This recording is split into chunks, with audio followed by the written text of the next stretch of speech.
Bismillahirrahmanirrahim. Assalamualaikum warahmatullahi wabarakatuh.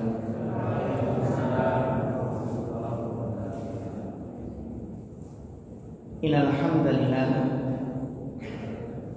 nahmaduhu wa nasta'inuhu wa nastaghfiruh wa na'udzu billahi min syururi anfusina wa min sayyiati a'malina. Man yahdihillahu fala mudilla lahu wa man yudlil fala hadiya lahu. Asyhadu an la ilaha illallah wahdahu la syarika lahu wa asyhadu anna Muhammadan abduhu wa rasuluh.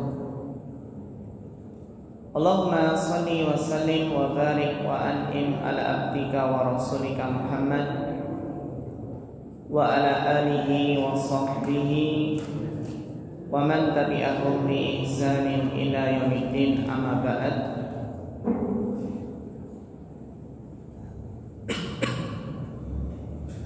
Ingin menghormati sesepuh, ini sepuh, bapak-bapak, seibu-ibu ingkang mugi-mugi tansah dipun rahmati Allah, mas-mas, mbak-mbak, adik-adik sedanten jamaah ingkang mugi-mugi tansah dipun rahmati Allah Subhanahu wa taala.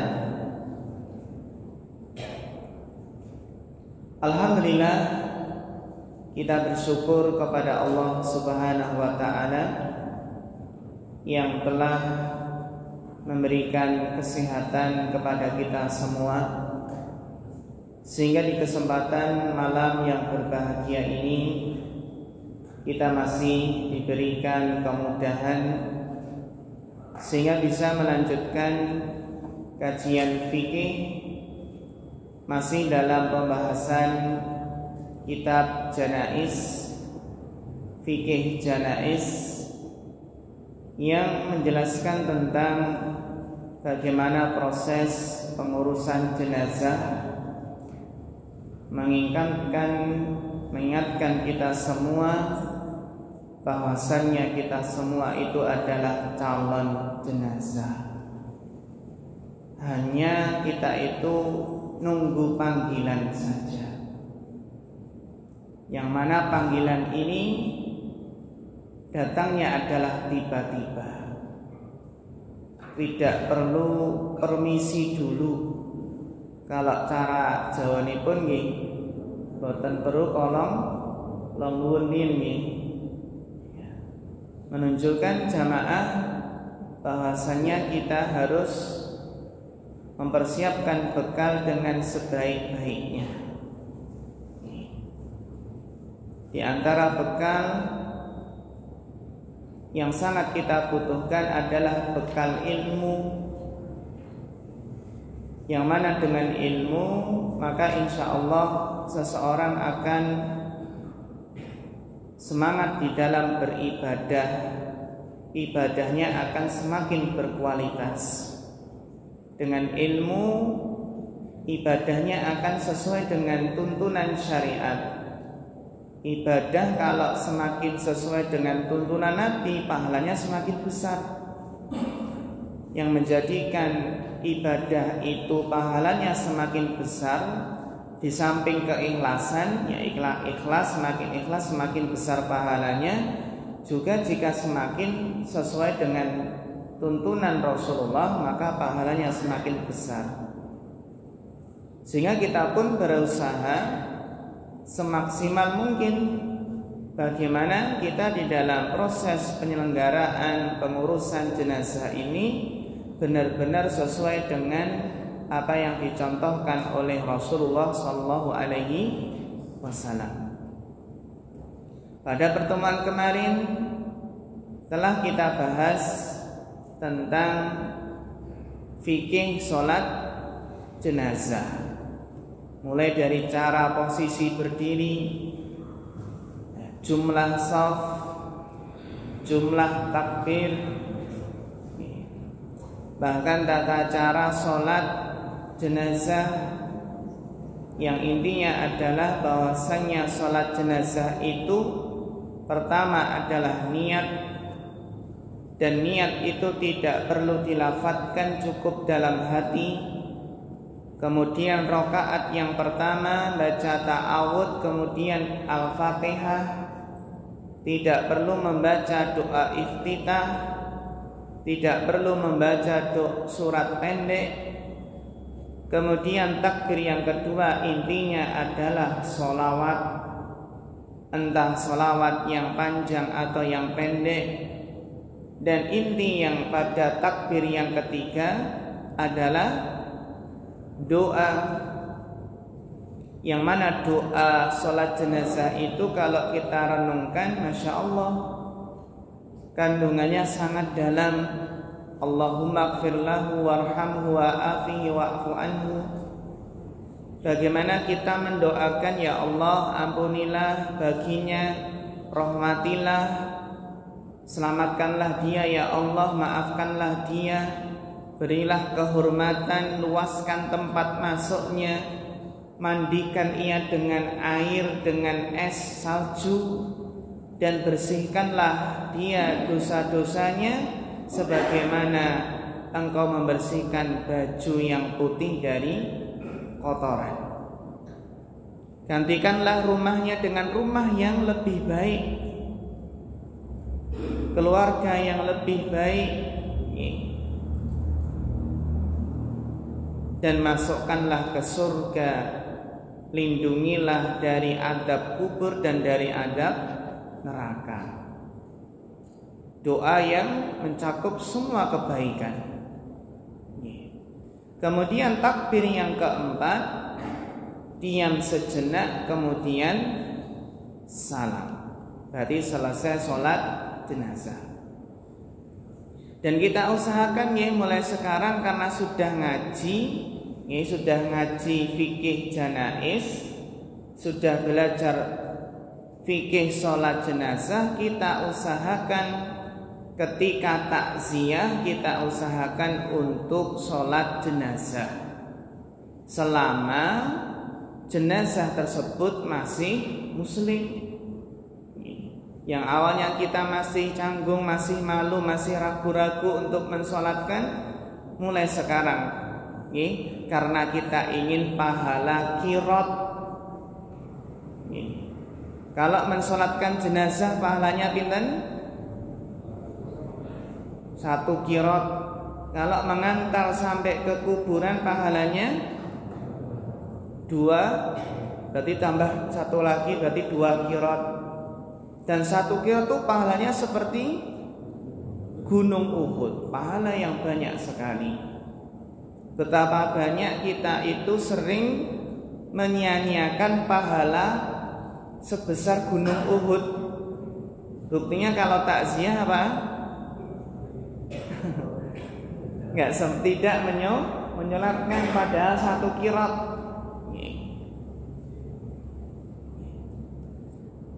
Maka ini termasuk keutamaan yang besar. Dan bapak-bapak juga gitu nih. Bapak-bapak jika ada waktu longgar, nggak ada kesibukan, ikut mengantarkan jenazah. Karena di samping dapat 2 qirot, terus apa? Dapat faedah keutamaan ziarah kubur. Otomatis mengingatkan tentang kematian, mengingatkan tentang akhirat.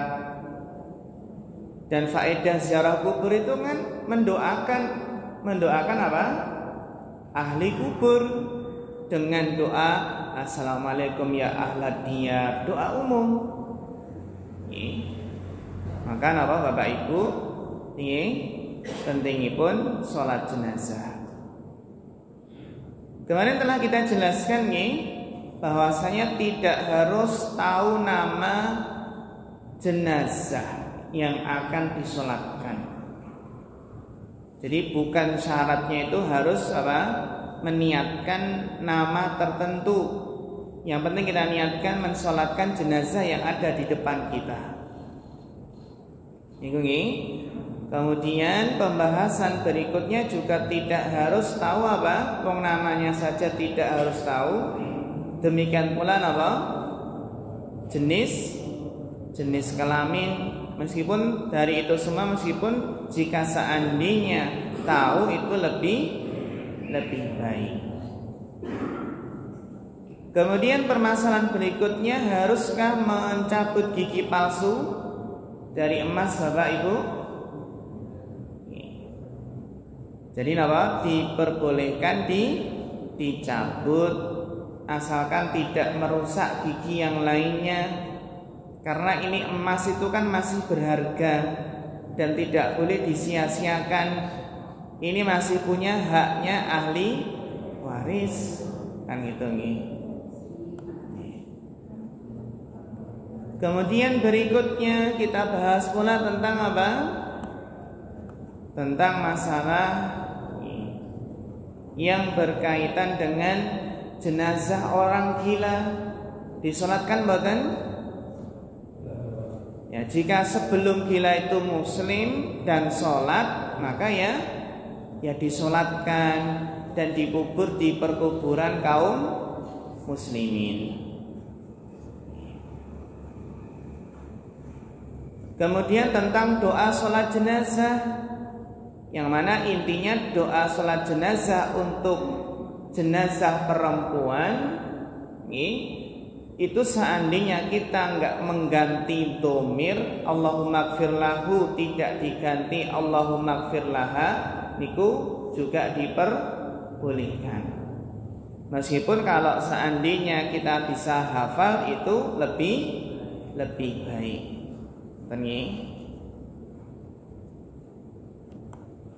Kemudian Bapak Ibu jamaah yang dirahmati Allah Subhanahu wa taala, pembahasan yang berikutnya adalah kemarin kita membahas tentang sholat jenazah 2 kali. Langsung boten?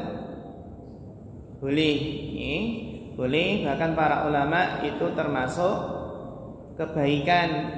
Seandainya di pagi hari kita sudah mensolatkan, terus nanti mau dikubur, dihampirkan di masjid, disolatkan dulu banyak orang, monggo, boleh sholat jenazah dua kali. Sebagaimana itu adalah fatwa para ulama. Dalam madhab Syafi'i, madhab Hambali pun juga diperbolehkan apa? Mensolat jenazah lebih dari 1 kali. Terus pembahasan berikutnya tentang apa kemarin? Saksi jenazah. Boleh nggak Pak? Saksi nggih, yang apa? Gimana hadirin tentang jenazah ini baik nggih? Baik, kan segitu nggih. Tapi sebenarnya saksi baik ini sifatnya alami. Kalau masyarakat bersaksi, oh ini masya Allah orang baik, orang soleh, berarti pertanda baik itu nih, pertanda baik, kabar gembira. Jadi alami, sifatnya alami. Banyak yang apa? Banyak yang mengatakan baik menjadi buah bibir kebaikan nih setelah meninggal. Kemudian Bapak Ibu yang dirahmati Allah Subhanahu wa taala, kita lanjutkan untuk yang berikutnya. Nggih, monggo.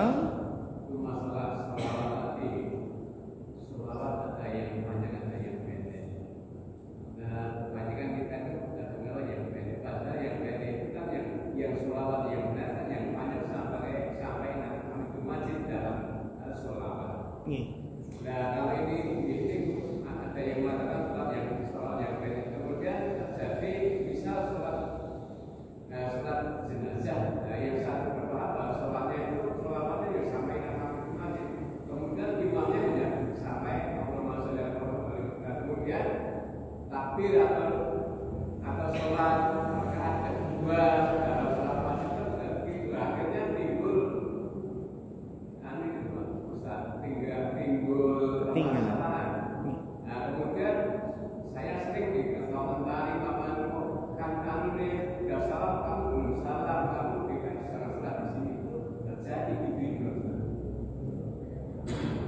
Makanya saya minta penjelasan yang sholawat yang benar itu yang panjang atau yang pendek.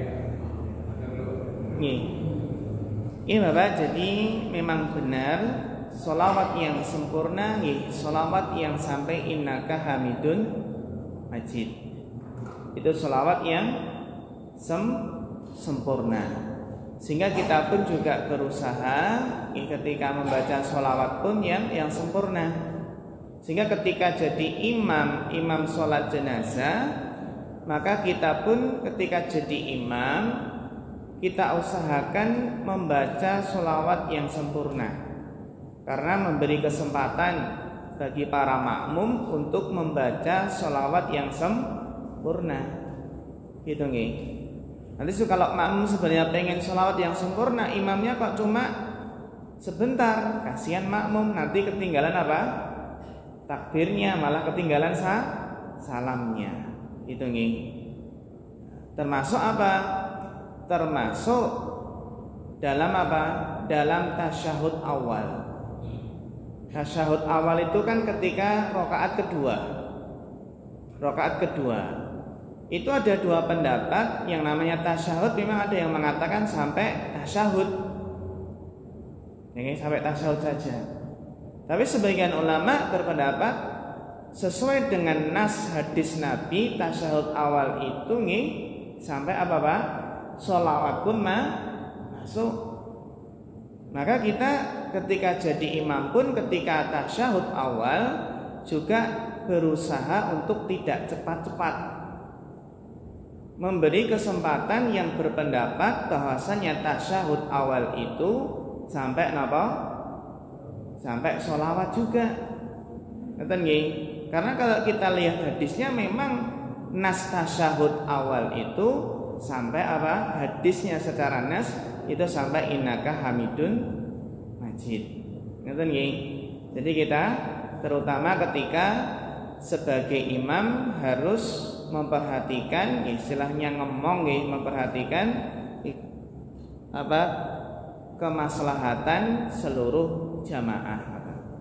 Kadang ya kita ketika terutama tasyahud awal sebenarnya pengen baca lebih sempurna, tapi kalau imamnya sudah selesai, ya sudah akhirnya ngikut imam.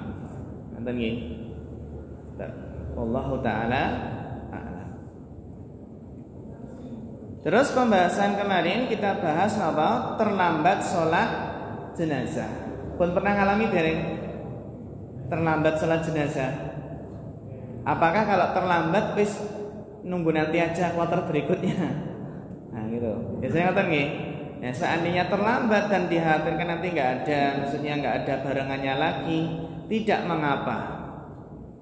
Dan kita ketika takbir, ya, ketika takbir itu sesuai dengan kondisi kita. Kalau kita baru takbir pertama, nih, Al-Fatihah, meskipun imam sudah takbir yang kedua, sholawat.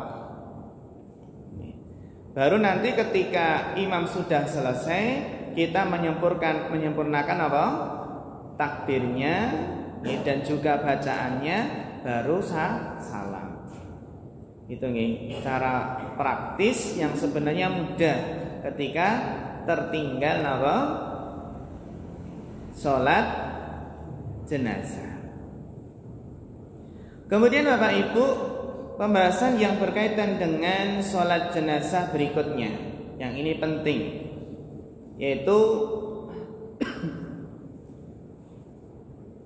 cara mengurus jenazah bayi, yang mana secara asal tidak ada bedanya nih mengurus bayi yang meninggal dengan jenazah muslim pada umumnya yang sudah dewasa. Yang penting bahwasannya bayi tersebut, ya terutama bayi tersebut adalah bayi yang sudah ditiupkannya ruh, sehingga dihukumi itulah manusia yang utuh yang bernyawa. Maka proses atau pengurusan jenazahnya sama, ini sama dengan orang dewasa. Ini ketika kegugurannya sudah mencapai usia berapa? 4 bulan.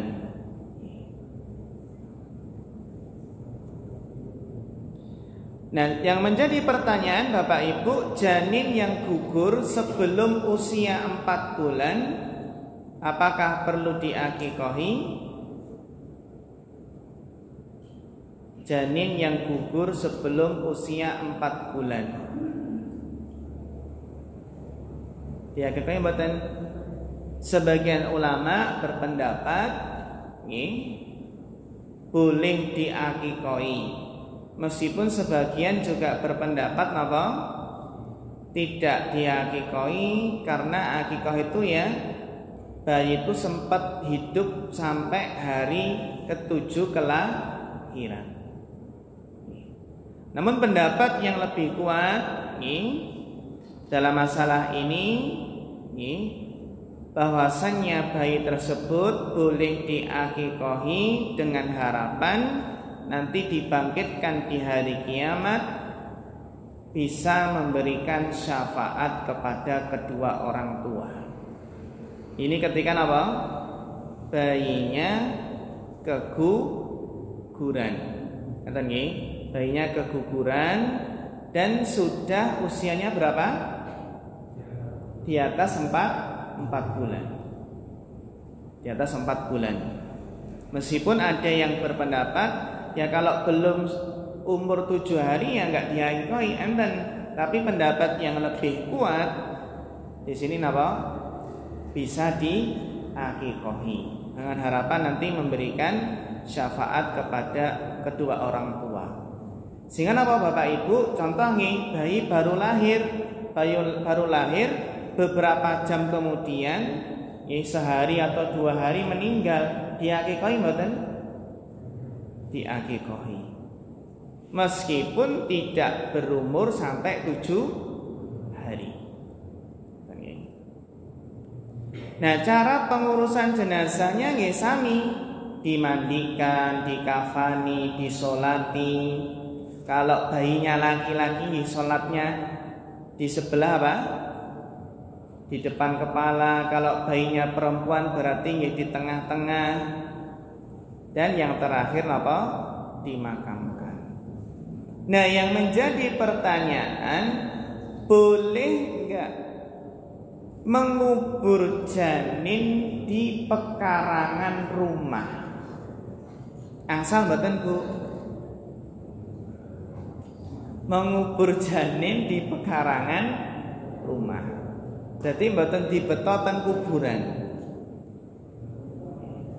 Jadi bolehkah mengubur janin di pekarangan dekat rumah, bukan di perkuburan kaum muslimin? Jawabannya apa? Dirinci, karena ada 2 kemungkinan. Kemungkinan yang pertama, jika janinnya gugur di usia di bawah 4 bulan, maka apa? Maka janin seperti ini tidaklah sama dengan jenazah yang sudah dewasa. Berarti kan janin yang gugur di bawah 4 bulan itu tidak dimandikan, tidak dikafani, tidak disolatkan, dan boleh dikuburkan di mana saja, termasuk pekarangan rumah. Kapan ini Pak Bu? Jika umur janin berapa? Di bawah 4 bulan. Saged teng pundi? Di mana saja boleh. Kenapa? Karena di bawah 4 bulan itu belum bernyawa, roh belum ditiupkan, sehingga tidak bisa dikatakan manusia. Terus kemungkinan yang kedua apa? Jika gugurnya adalah pada usia 4 bulan atau 120 hari ke atas. 120 hari ke atas. Berarti rohnya sudah ditiupkan sehingga itu adalah manusia. Hukumnya sama dengan jenazah dewasa. Wajib dimandikan, wajib dikafani, wajib disolatkan dan dikuburkan. Berarti kalau usianya di atas 4 bulan Pak Bu, menguburkannya gimana? Di pekarangan rumah atau di kuburan umum? Iya. Para ulama menjelaskan, para ulama sepakat nih, kalau orang meninggal entah bayi atau dewasa nih, sudah bernyawa, para ulama sepakat yang lebih utama adalah menguburkan bersama kaum muslimin yang lainnya di pekuburan kaum muslimin. Dan ulama juga sepakat orang Islam nggak boleh dikuburkan apa? Di perkuburan khusus kaum non Islam. Kan nanti perkuburan apa? Khusus perkuburan non Islam.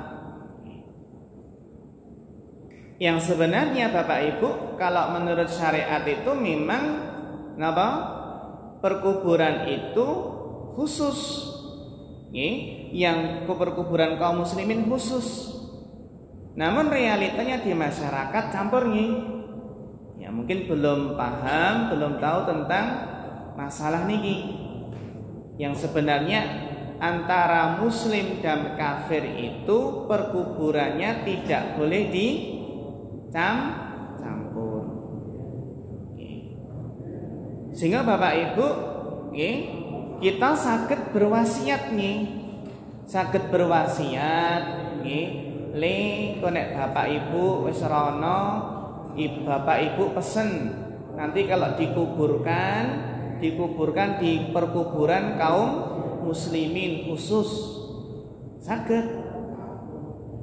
Sakniki alhamdulillah mulai kathah perkuburan khusus muslim niku sakniki alhamdulillah pun kathah. Nggih mulai enten wakaf-wakaf, pembebasan tanah teng Palokarto nggih enten, teng Muter nggih wonten.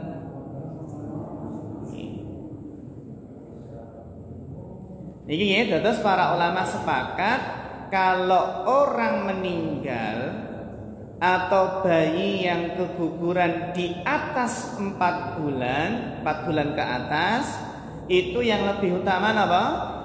Dikuburkan di kuburan apa? Kuburan umum, bukan di pekarangan. Nggih monggo.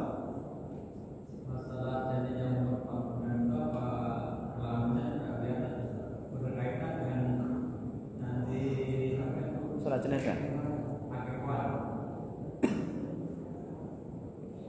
Kelihatan Bapak, alhamdulillah kita kan di sini ilmu teknologi sudah canggih nih. Ilmu teknologi sudah canggih. Jadi kita bisa minta bantuan ke dokter tentang masalah apa? Jenis kelamin. Karena biasanya kalau 4 bulan itu kan sudah sempurna. Anggota tubuh itu sudah sempurna. Makanya sudah sempurna anggota tubuh, terus ditiupkannya roh tadi. Jadi alhamdulillah kalau sekarang bisa dibantu dengan ilmu kedokteran kan ada. Bahkan kan di bawah 4 bulan pun kan kalau di USG ya bisa apa? Terkadang ya kelihatan kan ada. Terutama USG yang berapa dimensi, Pak? Berapa? 4 dimensi ya. Tak ini kan nanti USG yang 4 dimensi, yang kelihatan jelas banget. Cuma ketika USG itu kan kadang posisi bayi nggak mesti kadang menutupi alat kelamin. Dan USG itu nggak mesti bener 100%. Buktinya apa Pak? Buktinya di USG, oh ini laki-laki lahir ternyata apa? Perempuan. Padahal sudah beli persiapan bayi untuk laki-laki. Oh sih, oke. Belum sepenuhnya. Oke, leres. Namun yang menjadi pertanyaan Bapak Ibu, sebenarnya menguburkan di rumah atau pekarangan rumah niki hukumnya napa? Boleh mboten? Menguburkan seseorang di pekarangan rumah, di belakang rumah.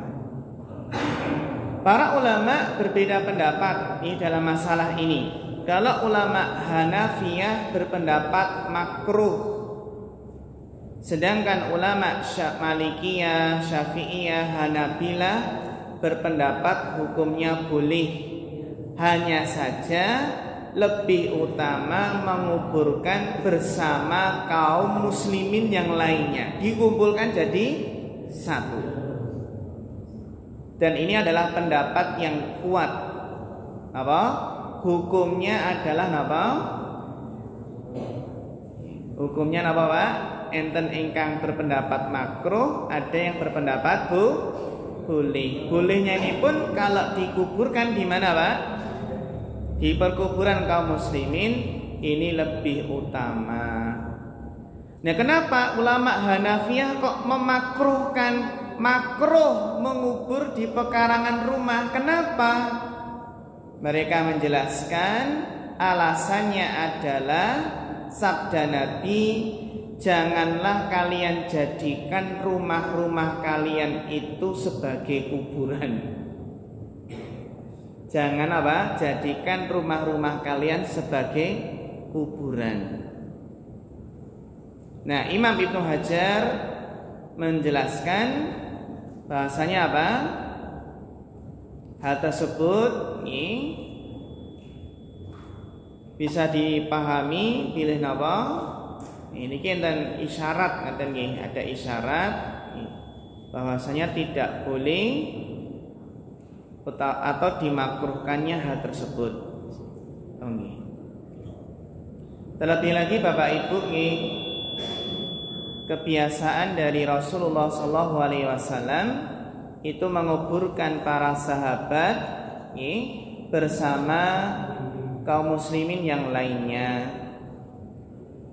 Terlebih lagi kalau dikuburkan di pekarangan, di belakang rumah.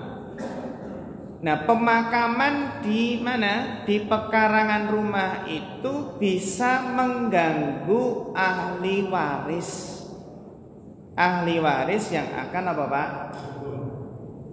Mendapatkan jatah itu tadi. Kan ngaten nggih. Jadi mempersulit nanti kalau napa? Mau dijual atau mau ditempati. Terlebih lagi Bapak Ibu, dikhawatirkan nanti kalau dikubur di pekarangan dekat rumah, nanti malah diuri-uri. Maksudnya diuri apa? Disuwuni malah minta doa ke situ. Terus biasanya pun kan kita napa masyarakat niku nek lewat kuburan pripun? Perasaan niku pripun? Angker mboten Pak Bu? Nek teng kota-kota niku malah biasa nggih. Nek kalau di desa ini kan pasti jarang. Yang banyak kuburan di pekarangan-pekarangan ini kan di kota-kota nggih. Kan banyak. Terus seseorang yang dimakamkan di pekarangan rumah akan kehilangan keutamaan doa umat Islam. Nah, kalau dikuburkan di pekuburan umum itu kan setiap orang yang ziarah itu kan dapat doanya nih. Dapat doanya apa? Setiap orang yang ziarah. Jadi kehilangan keutamaan doa umat Islam untuknya ketika mereka berziarah ke kuburan kaum muslimin dan alasan-alasan yang lainnya. Ngoten nggih. Niki napa Pak Bu berkaitan dengan mengubur janin. Neng kok menawi kita sami nggih, perasaan nek ngubur janin di bawah 4 bulan kok perasaan pripun? Mungkin nang malah enten perasaan apa-apa. Asal mboten dikubur di kuburan umum. Ya, asal mawon.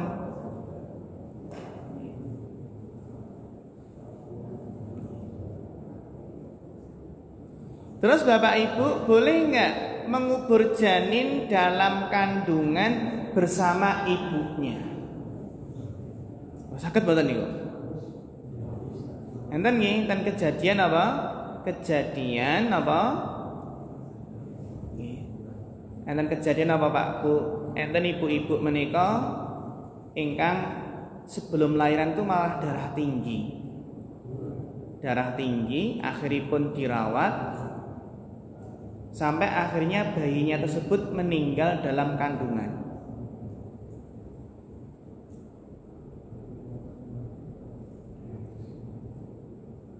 Jadi karena darah tinggi apa Pak?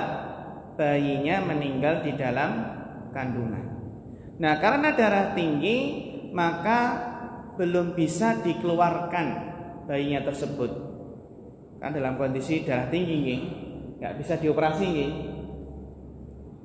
Ternyata selisih 5 jam ibunya menyusul bayinya yang meninggal dalam kandungan.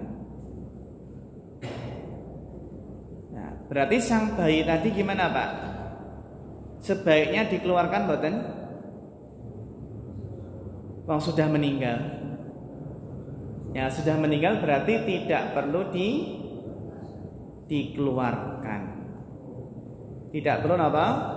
Dikeluarkan. Ngoten nggih? Ya karena nanti kan dikeluarkan udah hidup lagi nggih. Berarti boleh. Berarti dikuburkan bersama ibunya dan janinnya. Berbeda kalau janin masih hidup. Kan enten nggih? Ibu hamil meninggal dan janinnya masih hidup dan bisa diselamatkan. Kalau bisa diselamatkan maka wajib diselamatkan meskipun harus dengan operasi sesar. Jadi para ulama menjelaskan, jadi melukai tubuh mayit itu hukumnya haram kecuali adanya maslahat untuk menyelamatkan bayi tadi, maka boleh dioperasi sesar. Itu demi apa? Demi menyelamatkan apa Pak? Bayi yang masih hidup dalam kandungan. Ngaten nggih? Kecuali Bapak Ibu kalau seandainya menurut perhitungan dokter ya memang bayinya masih hidup di kandungan, tapi kalau seandainya dipaksa dikeluarkan ya menurut ilmu kedokteran nggak akan bertahan lama. Sebaiknya pripun? Kalau seandainya dikeluarkan nggak bertahan lama, berarti nggak perlu dioperasi, wong nantinya juga meninggal.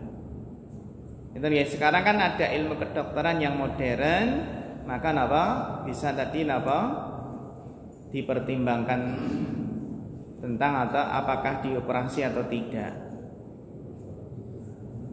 Jadi kalau sudah meninggal berarti dikuburkan bersama ibunya. Wallahu taala a'lam. Terus Bapak Ibu ingkang dirahmati Allah, permasalahan ingkang penting berikutnya adalah masalah apakah mayit jenazah apakah disiksa karena tangisan keluarganya.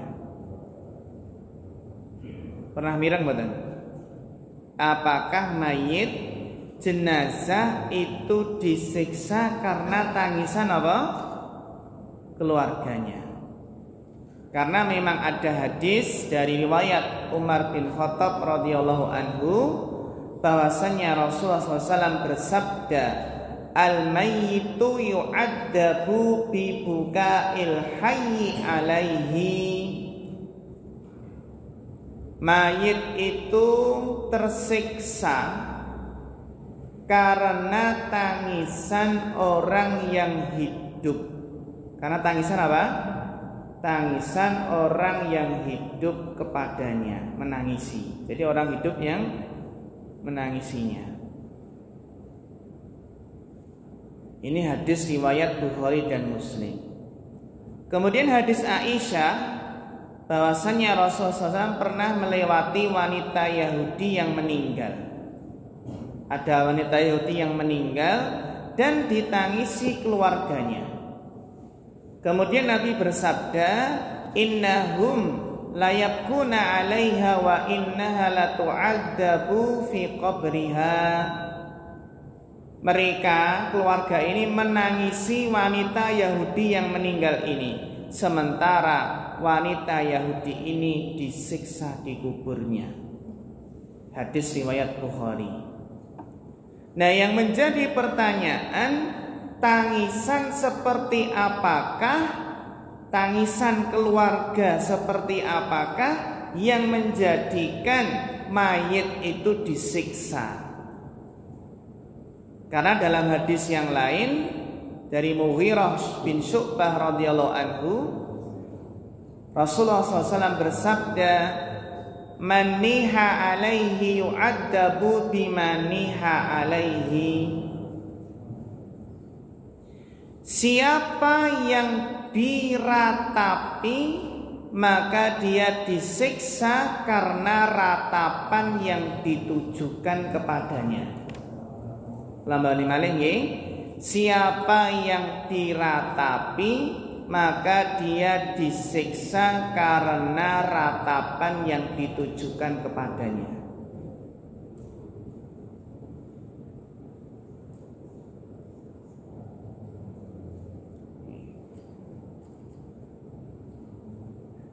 Apa maksudnya Bapak Ibu yang dirahmati Allah? Dalam hadis yang lain, agar kita tidak salah paham, maksud disiksa ini bagaimana? Kok mayat kok disiksa karena tangisan keluarganya, itu bagaimana? Rasulullah SAW dan para sahabat dulu pernah menjenguk Sa'ad bin Ubadah yang ketika itu dirundung kesedihan, yang sedang dirundung kesedihan seluruh keluarganya. Di seluruh keluarga Sa'ad itu dalam kesedihan. Melihat suasana yang sedih, Rasulullah bertanya, apa dia sudah meninggal? Belum ya Rasulullah, jawab keluarganya. Kemudian Nabi SAW menangis dan para sahabat pun ikut menangis, dan Nabi bersabda, ala tasma'una innallaha la yu'adzibu bidam'il ain wala bi husnil qalbi. Tidakkah kalian mendengar bahwa Allah tidak menyiksa disebabkan tetesan air mata? Allah tidak menyiksa disebabkan apa? Kesedihan hati. Walakin yu'adzibu bihada wa asyara ila lisanihi. Jadi orang yang menangisi keluarga yang meninggal itu tidak disiksa. Tapi yang disiksa adalah apa Pak Bu? Beliau mengisyaratkan ke lisan, sesungguhnya mayit disiksa disebabkan apa? Disebabkan lesannya, disebabkan apa lesannya, maksudnya apa Pak Bu? Bahwasanya tangisan yang menyebabkan mayit tersiksa itu adalah tangisan ratapan. Enten nggih ada tangisan biasa nggih, meratap kan ngaten nggih. Nggih. Laras tangisan yang menunjukkan, kan kelihatan ya, tangisan yang menunjukkan tidak terima dengan takdir Allah atau protes dengan keputusan Allah. Kalau tangisan kesedihan ya wajar, karena menahan kesedihan itu di luar batas kemampuan manusia. Sampai Rasulullah pun juga menangis.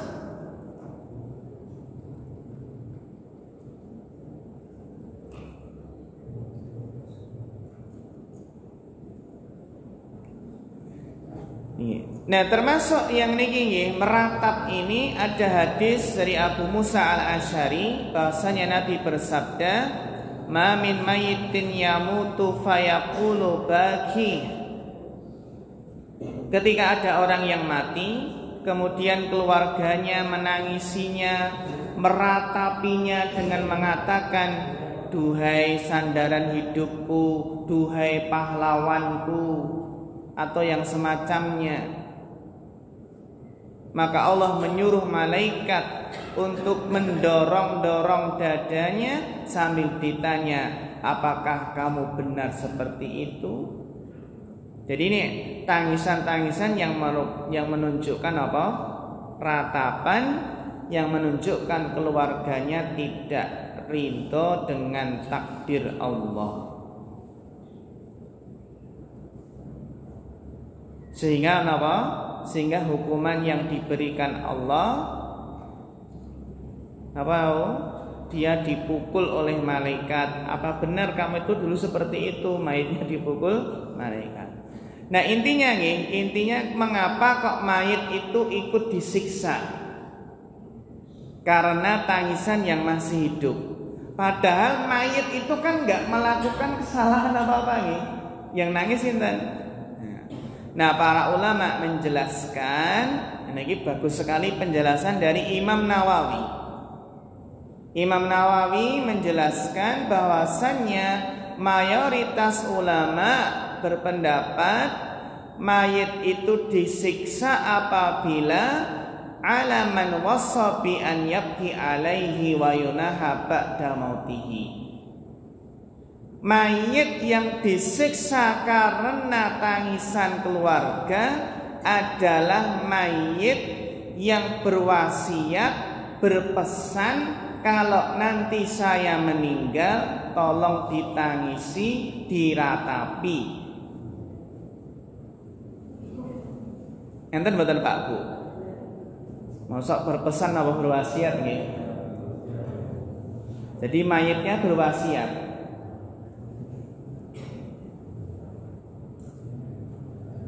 Jadi kalau wasiat itu dilaksanakan, maka mayit ini disiksa karena tangisan dan ratapan keluarganya yang itu merupakan apa Pak? Wasiatnya. Kenapa Pak? Ini adalah ternyata kebiasaan orang Arab.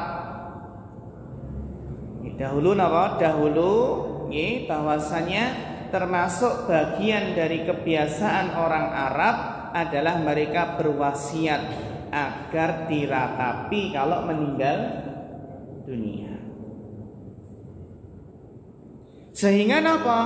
Sehingga kalau ada mayit ditangisi oleh keluarga, diratapi oleh keluarga dan mayitnya tidak berwasiat. Justru mayitnya berpesan, mayitnya jenazahnya berpesan ketika masih hidup, engko nek aku wis rono aja ditangisi, jangan diratapi oleh anak putu. Maka apa Pak? Ternyata sudah berpesan seperti itu tetap ditangisi, diratapi, maka mayitnya tidak disiksa. Jadi yang disiksa itu apa Pak? Yang berpesan berwasiat. Karena dalam ayat dijelaskan wala taziru waziratun wisra ukhra.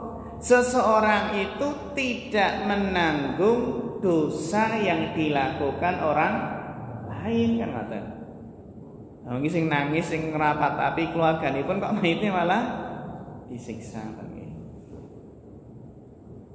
Terus bagaimana Bapak Ibu? Sebagian orang yang mungkin menasihati jangan nangis. Nanti kalau jenazahnya malah nanti tidak tenang loh atau ribun dan ngoten nggih.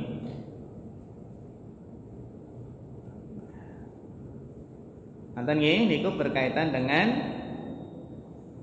jenazah apakah disiksa karena tangisan keluarga. Intinipun apa Pak? Kalau berwasiat.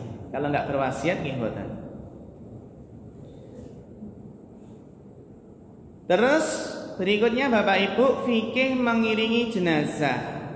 Ini penting sangat.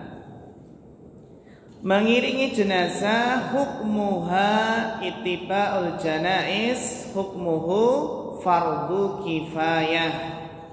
Hukumnya apa? Fardu kifayah. Karena termasuk haknya seorang muslim. Hak muslim niku enten pinten? Nggih. Hakul muslim alal muslim khamsun. Dalam suatu hadis, kewajiban seorang muslim terhadap muslim yang lainnya ada 5. Napa Pak? Raddus salam, menjawab salam. Wa iyadatul marid, dan menjenguk orang sakit. Wa tibaul janaiz, mengiringi, mengantar jenazah. Wa ijabatud dakwah, menghadiri undangan. Wa tashmitul atish, dan mendoakan orang yang bersin. Nah, dalam hadis Bukhari dan Muslim ini disebutkan ittiba'ul janaiz, mengiringi apa? Jenazah. Apa keutamaan mengiringi jenazah? Sabda Nabi sallallahu alaihi wasallam, man syahida janazata hatta yusalla 'alaiha falahu qiratun. Barang siapa yang menyaksikan jenazah hingga disolatkan, maka pahalanya 1 qirat. Wa man syahidaha hatta tudfana falahu qiratani. Dan barang siapa menyaksikan jenazah hingga dikuburkan, berarti kalau hingga dikuburkan kan ikut mengiringi, ikut mengantar, maka pahalanya berapa? 2 qirat. Ya monggo.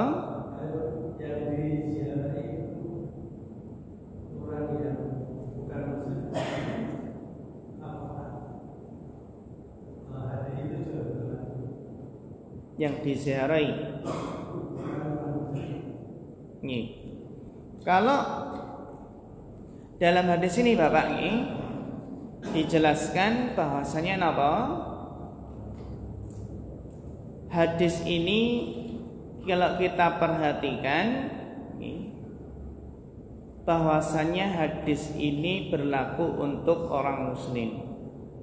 Karena Nabi mengkaitkan yang pertama apa? 1 qirat itu kan hatta yusolla, sampai apa? Disolatkan.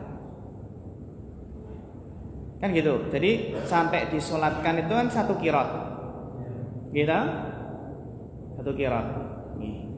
Berarti menunjukkan kalau yang apa namanya bukan tidak muslim, ya nanti menziarah yang apa tadi, yang tidak muslim, maka ya tidak mendapatkan qirat tadi, ya. Tidak mendapatkan qirat tadi. Kata nih Bapak nih, qirat. Kemudian beliau ditanya, qila wa mal qiratani, apa itu 2 qirat? Qala mislu jabalaini azimaini. Masyaallah. Nggih. 2 qirat itu adalah, beliau menjawab, seperti 2 gunung yang besar. 2 gunung yang besar. Hadis riwayat Muslim. Hadis riwayat Muslim. Niki nggih Bapak Ibu, keutamaan mengiringi jenazah. Nggih monggo.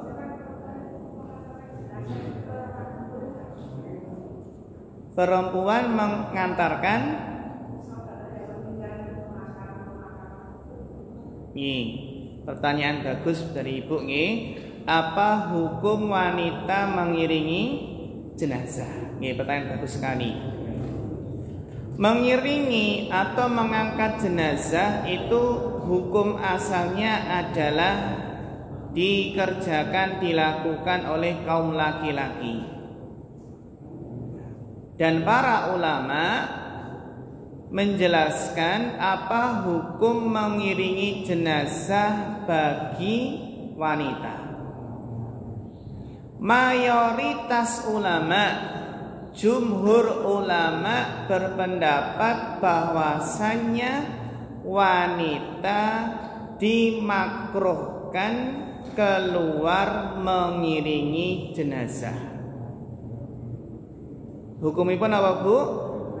Makruh. Makruh niku haram mboten? Benten nggih? Dimakruhkan.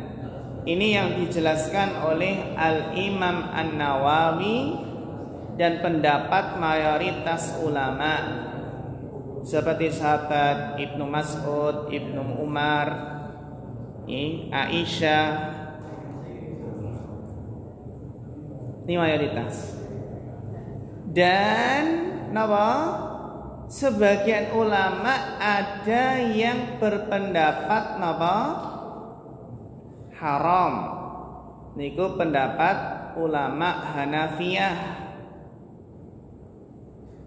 Ada yang berpendapat haram, tapi pendapat yang lebih kuat adalah pendapat mayoritas ulama. Napa menika? Makruh. Apa dalilnya? Dalilnya hadis Ummu Atiyah. Nuhina an ittiba'il janais wa lam yu'zam alaina. Dalam hadis Ummu Atiyah mengatakan, kami dilarang untuk mengantarkan jenazah dan beliau tidak menguatkannya kepada kami. Maksudnya apa? Larangannya itu tidak sampai haram, namun sebatas apa? Makruh. Sehingga Ibnu Hajar Al-Asqalani berpendapat, walam yu'zam alaina, tidak ditegaskan. Maksudnya apa? Tidak menegaskan larangan, berarti maksudipun apa? Hukumipun apa? Makruh, tidak sampai mengharamkan. Makruh niku napa to, Bu? Makruh itu sesuatu yang sesuatu yang dibenci. Secara bahasa kan kata makruh niku sesuatu yang dibenci, tercela, nggih, tapi nggih tidak sampai haram. Berdosa mboten? Makruh niku dosa mboten? Mboten nggih, makruh niku mboten dosa. Nggih. Ning nek ditinggalaken makruh niku angsal apa? Pahala. Nggih. Kalau seorang muslim meninggalnya bagaimana? Apakah juga disamakan? Nggih. Selama masih muslim, maka tetap disolatkan, dikafani, dimandikan, dikafani, disolatkan, dan diiringi jenazahnya. Karena bunuh diri itu tidak mengeluarkan seseorang dari Islam. Meskipun di sini tokoh agama atau yang lainnya itu sebaiknya tidak mensolatkan untuk pelajaran bagi masyarakat. Bahasanya kalau orang bunuh diri itu ya akibatnya seperti itu. Tapi tetap wajib harus ada yang mencolatkan kan ada. Ya. Tapi bagi tokoh agama, tokoh masyarakat, sebaiknya tidak menyolatkan biar jadi pelajaran. Ya. Bunuh diri itu sesuatu perbuatan yang sangat tercela, perbuatan yang dosa yang sangat besar, kan gitu. Dan Nabi nggak mau menyelatkan apa? Orang yang bunuh diri. Jadi ibu-ibu nih, jadi apa? Tidak sampai haram nih, tidak sampai haram, tapi apa? Hukumnya makruh. Namun intinya ibu-ibu nih, bukan berarti kita terus bermudah-mudahan dalam hal yang makruh nggih. Karena yang namanya makruh niku nggih berusaha untuk nggih kita jauhi meskipun tidak berdosa. Apalagi kalau dados kebiasaan niku nggih. Niku ingkang boten sae menawi membiasakan melakukan hal yang makruh. Apa hikmahnya Ibu kok wanita itu dimakruhkan? Karena nggih wanita itu nyuwun sewu napa? Kadang nggak kuat kan ngaten nggih. Nanti kalau sampai kuburan malah nggak kuat, malah meratap, malah nangis bengok pripun nah kan ngaten. Malah bingung mungkin kan ngaten. Kan ngaten. Itu di antara hikmahnya. Nggih, monggo.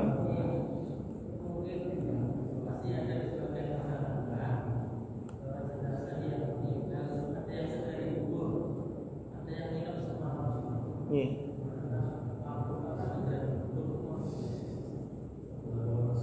Nggih. Nggih.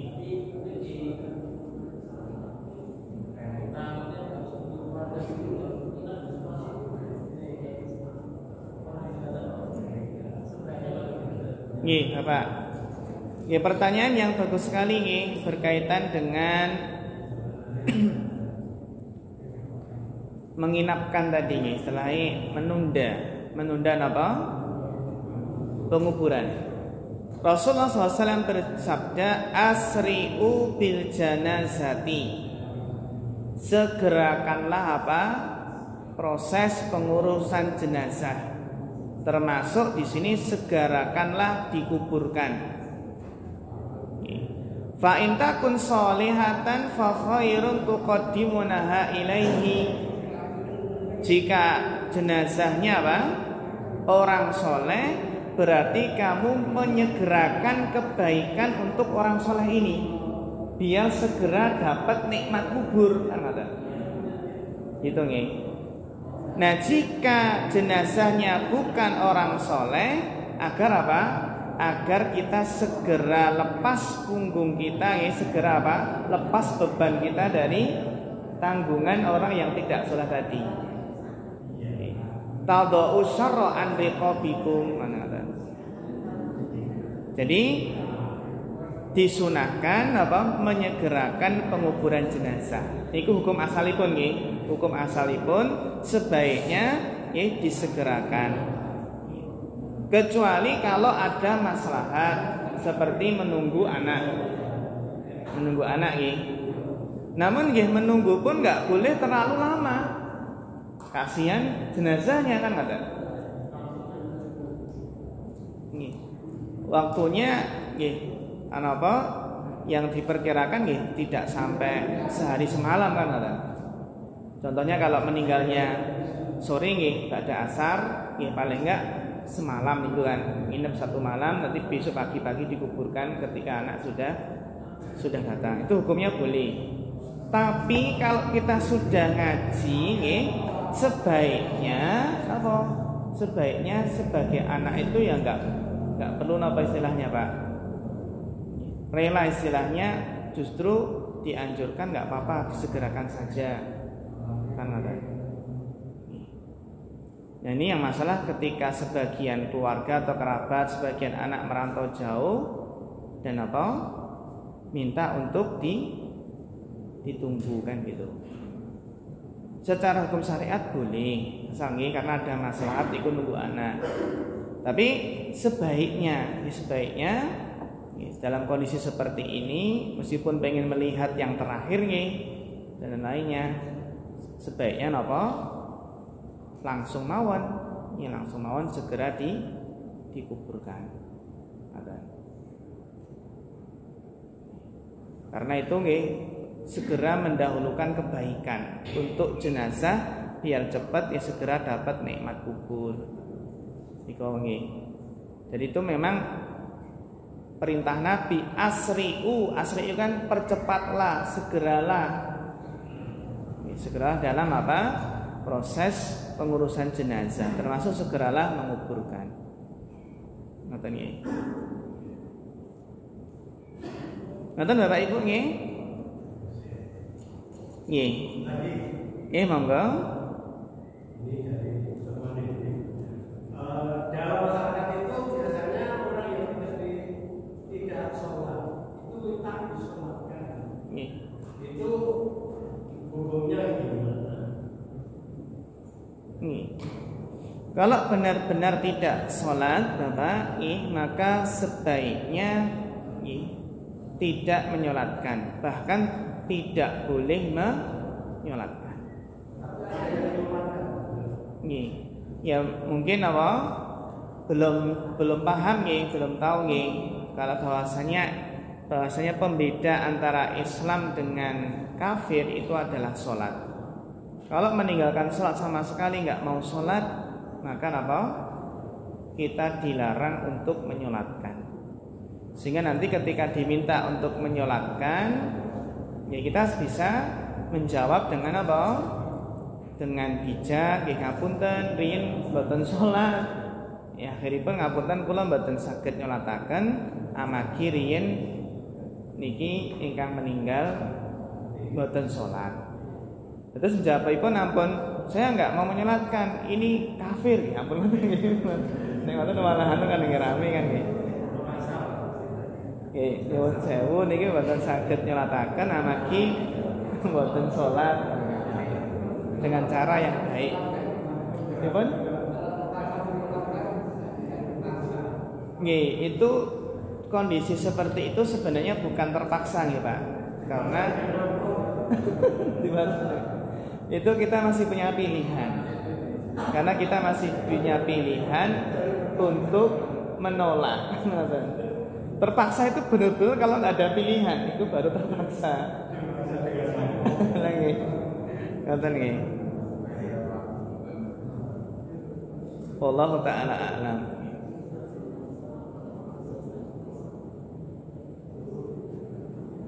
Ya mangkatan Bapak Ibu nggih pengaosan ing dalu punika. Insyaallah besok masih kita lanjutkan kembali tentang fikih mengiringi jenazah termasuk menguburkan nanti. Ya tentunya banyak permasalahan yang penting sekali, masalah mengiringi jenazah dan masalah bagaimana nanti pemakamannya, banyak hal yang perlu kita pelajari bersama. Demikian Bapak Ibu, ada kurang lebihnya mohon maaf. Kita cukupkan sampai di sini. Fa akhirul kalam. Wassalamualaikum warahmatullahi wabarakatuh.